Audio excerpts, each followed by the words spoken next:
guys, how's everybody doing today? Welcome to Dom's Corner. I'm, of course, your host, Dom Martino, and I do appreciate you guys tuning in, as always. Um, Please like this video, hit that subscribe button, leave some comments in the feedback section. All that stuff I have to say to try to build this, program and community. Really am trying to build the channel, and it really does help out when you guys can do that. So anyway, once again, I am Don Martino, and if you're not familiar with this, I am just an all-around entertainment sort of outlet. I am going to talk entertainment news.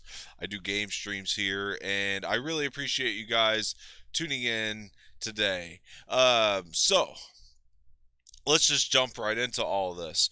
And I do want to remind you guys to please go down to the description below and follow me on Twitter, Facebook, and also like the the Anoraks Facebook page and the Anoraks Twitter, and also both Instagrams are down there as well if you're interested in that sort of thing.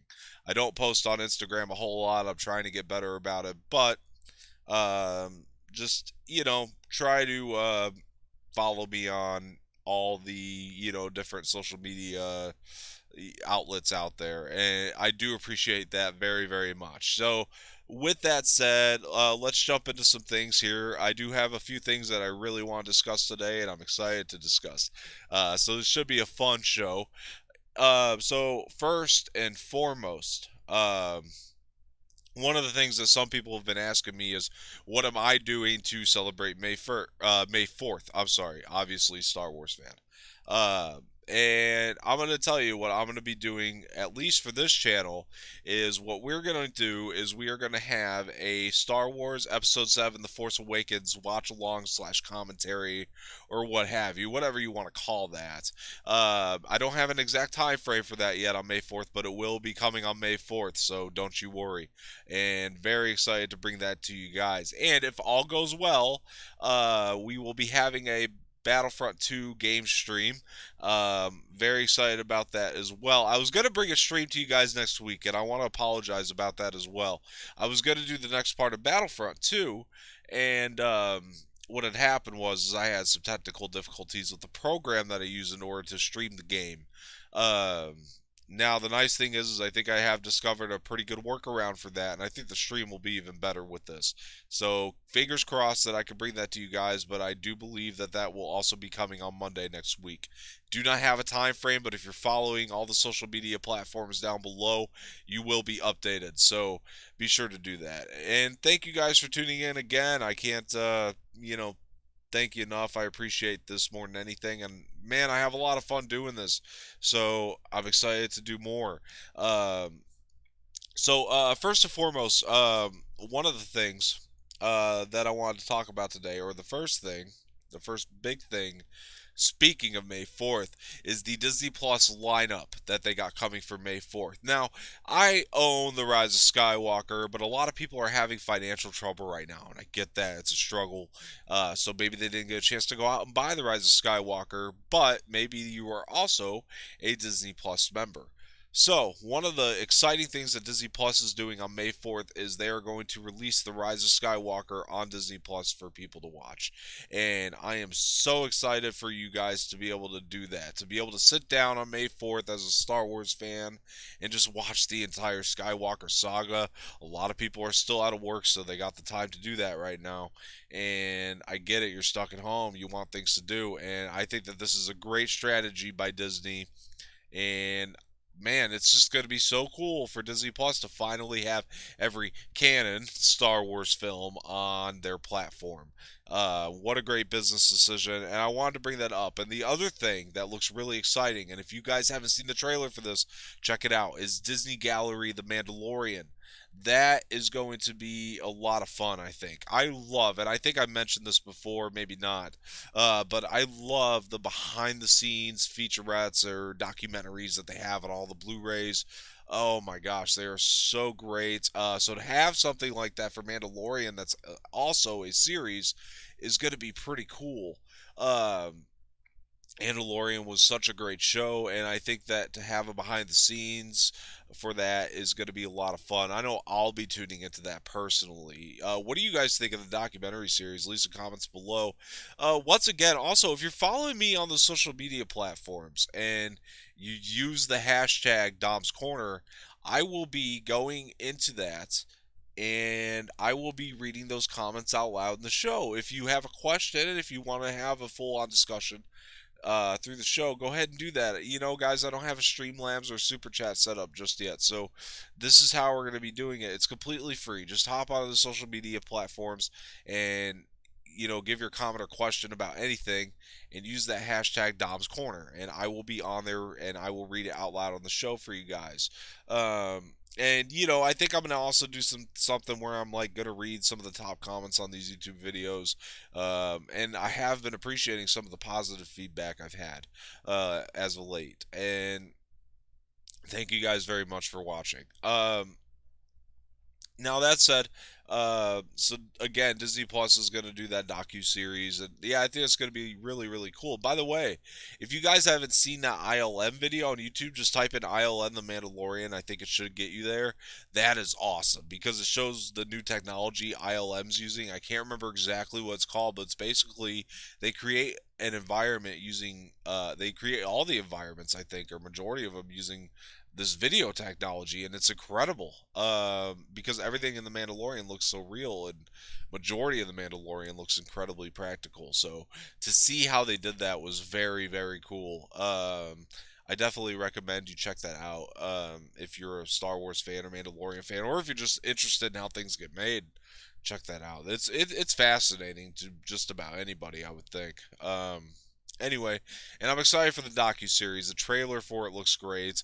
It's got you got Dave Filoni and Jon Favreau talking on this roundtable with the cast, all the crew. Man, it looks cool. I love stuff like that. And if you guys are fans of things like that, then that's definitely something you're going to want to check out. So, just in case you didn't know, that is going to be happening on Disney Plus on May the 4th as well. Although I do hope you tune into my channel and I can also be kind of your source for entertainment on May the 4th. I would love to celebrate Star Wars with you, and especially that day. It's such a, important day for Star Wars fans. It's something we really, really need right now is some celebration in the world. So let's do that together, and I can't wait. Now, moving on. Here is the next thing. Now, if you've been on social media or just on Facebook, or Facebook is social media, but any kind of social media lately, you may have seen the word SPUMK. Now, what is SPUMK?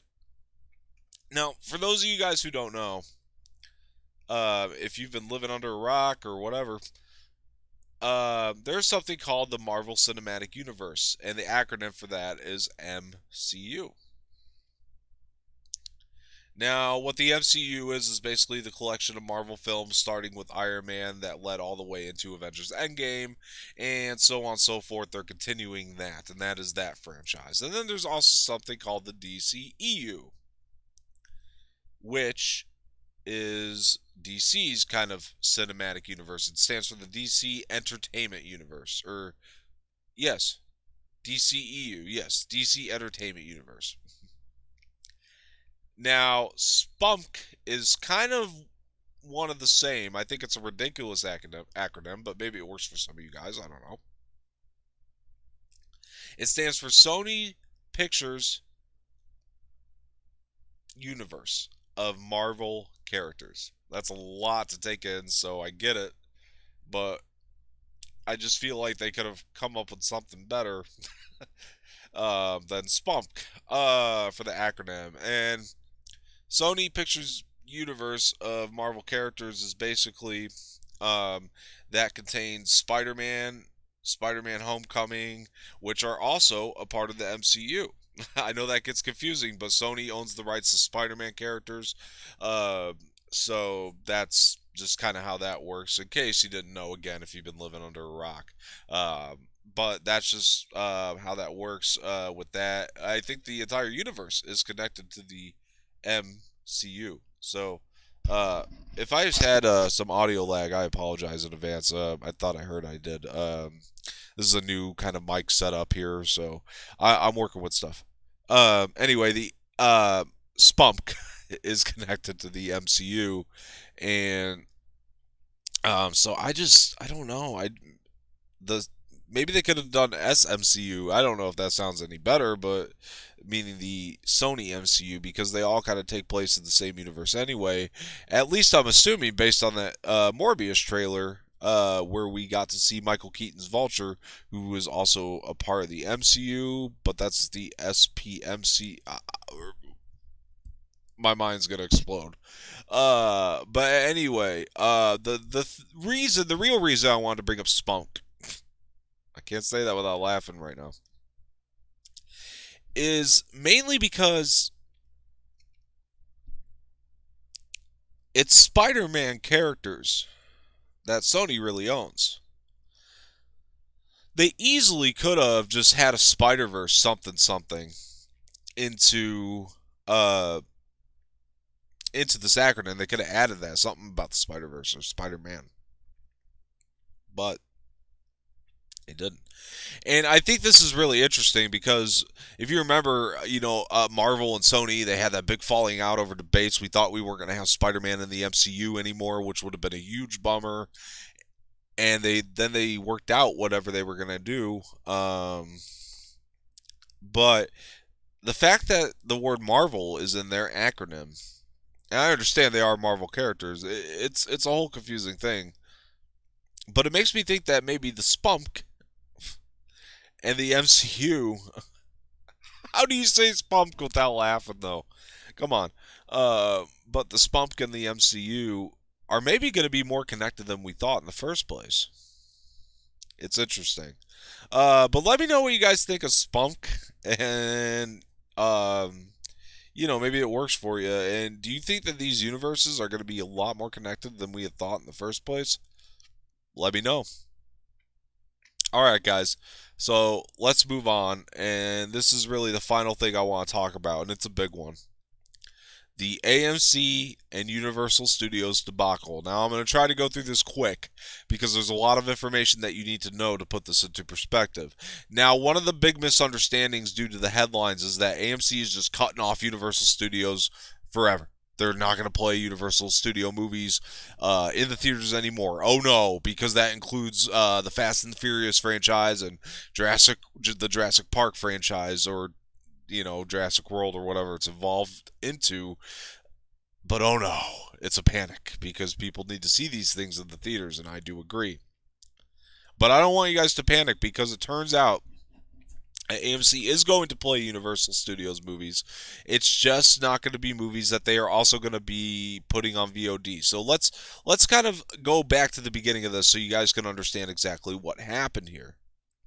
Now, when Universal Studios put Trolls 2 on video on demand, they broke their contract with the movie theaters. Now, there's something in the movie theater and studio contract. Basically, it's called the theatrical window. You have to allocate so much time for the movie theaters to be able to play your film before you could put it on demand. Unless the movie theaters say otherwise, to my understanding, which is how all the studios got to do it, except Universal when they did it with Trolls 2. Because all the other studios, mind you, other than Universal, went and did the smart thing, and they confronted the movie theaters and they said, "Hey, we need our movies to make some kind of profit right now. Do you guys mind if we put them on demand?" And the theaters said, "No, we understand, go ahead." And they did. And they did that just fine. But when Universal was the only one that didn't even ask the theaters to consult with them, and maybe they were in panic mode from the whole pandemic, and I could see the point there, but they still were the only ones that didn't do the right thing. The theaters were pretty upset, and they basically were like, "We're not going to forget about this, guys. You guys in the future, if you need a favor, forget it." So, fast forward, Trolls 2's on video on demand, and the head of Universal Pictures is basically excited. Why is he excited? Because apparently, and this is from a recent headline, I believe came from the Washington Post, don't quote me on that, but it was a recent headline saying, "Oh, Trolls 2 was so much more profitable," and this is coming from the word of the studio, apparently, It was so much more profitable on demand than it would have been in the theater. Let's back up a little bit too. For Trolls 2 or Trolls World 2 or whatever it's called got a release at any capacity, and when we thought we were just going to see it in the theaters, like, we probably would have had the pandemic not happened, that thing was tracking at right around $0. I mean, maybe more than that, but it was next to nothing. They weren't going to profit off that thing at all. Now, who knows? Had they put it in the theater, maybe word of mouth would have spread, and they would have profited. If the movie was good, I don't know. I haven't read a single review on it, to be honest. I haven't really cared to see it either, so I'm part of their problem. But they're, you know, celebrating because Trolls 2 was more profitable on VOD. The fact is, it was that the film wasn't profitable at all. But yet they basically gave an FU to the theaters saying, oh, it's more profitable than if we put it in your stupid movie theaters. A little offensive. And my point is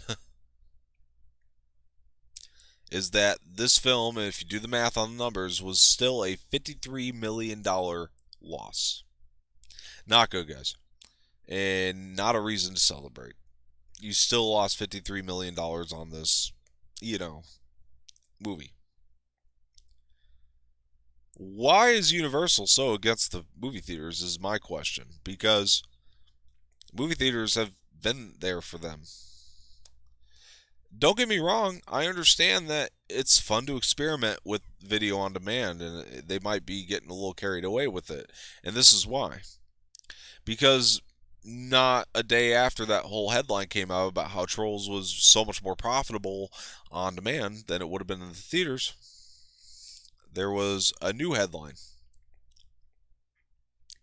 that said, well, I don't know what the headline said, but I can tell you the contents of the article. Basically, the head of Universal said, when the movie theaters open back up, guess what we're going to do? We're going to put movies on demand and in the theaters.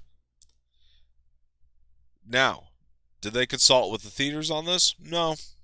Why would they? The kind of business that's being conducted in this situation in particular baffles me. They already screwed up once. They knew they screwed up, and now it's like they're just trying to. It's like they're trying to purposely screw up even more. Then, on top of that, the head of Universal kind of went back. He's like, oh, you misunderstood me. We're going to put some movies in theaters and some movies in VOD like it's always been. So why would that be a headline at all? Anyway, to kind of release the panic, AMC is still going to play Universal films in theaters so long as they comply by the rules. And let's be honest,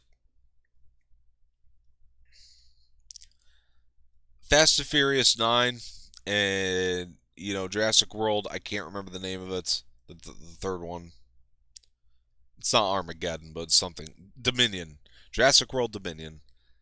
Those need to be theater releases if they're going to make money. So, in all honesty, I think Universal is going to have to play ball here. And I think that they're going to have to, go by what the contract says with that theatrical window.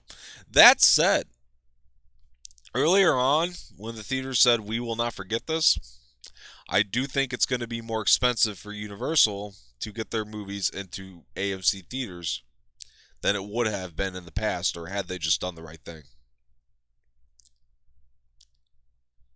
So, you will probably see a decrease of Universal films in the theaters.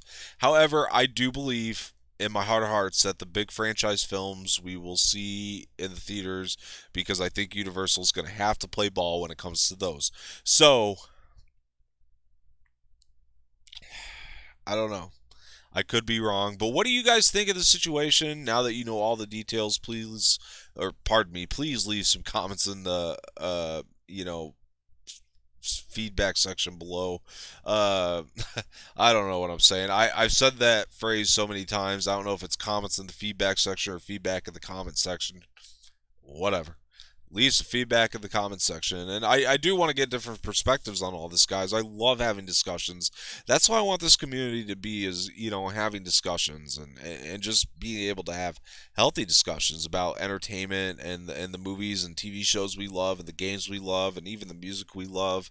And that brings me to my last story, which was slightly recent, and that is this Daisy Ridley story. Now, Daisy Ridley went on a podcast recently, and she basically said that, or she was basically summing up the fact that filming these Star Wars movies have been hard. Not the filming process, but what happens after these things get released with the divisiveness. And that's terrible. And it was really heartbreaking to listen to, and just hearing how she was like, people have been rude to her.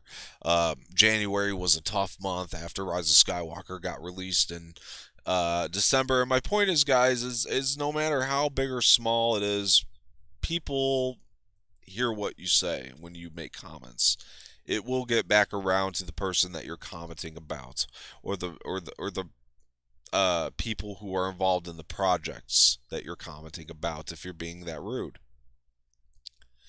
Now, my feelings don't get hurt easily, and I could take constructive criticism, and, you guys can go yell and scream at me in the comments, and my feelings still wouldn't get hurt. But it's the other guy that wants to come into the comment section and have a conversation that is going to get hurt by that. So I just really hope that we can, be healthy down there and just have, healthy conversations and not yell and scream at each other about the movie you didn't like or the movie I didn't like. And it's not about me, it's just about the other people that want to come in here and have nice discussions. So just keep it real down there, guys, and don't be jerks. I really would appreciate that. And let's be honest, we don't need it right now, because the only thing separating us as human beings right now is that for some of us this is a real pain in the ass, and then for other people it's just a real hardship.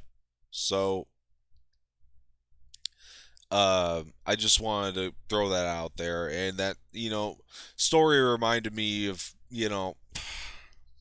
how important it is to state your opinions, because I do believe in that. You guys don't have to agree with me on everything, but just do it constructively and have a conversation. So that was just something I wanted to throw out there. And, really quick stream today, guys, evidently, but I do appreciate you guys tuning in, and I hope you did have a lot of fun.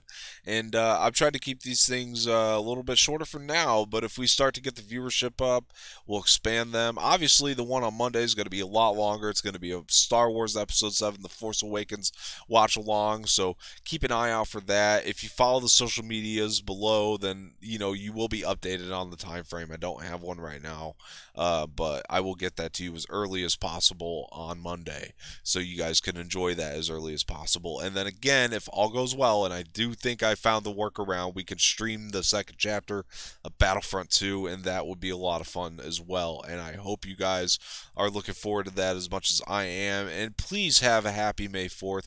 So once again, I'm going to say the things that I need to say. Like this video, please share this with your friends, leave some feedback in the comment section below. I think I got it right that time, and I appreciate you guys tuning in, and it was great to be joined by you today. Thank you very much. I've been Dom Martino, and this has been Dom's Corner.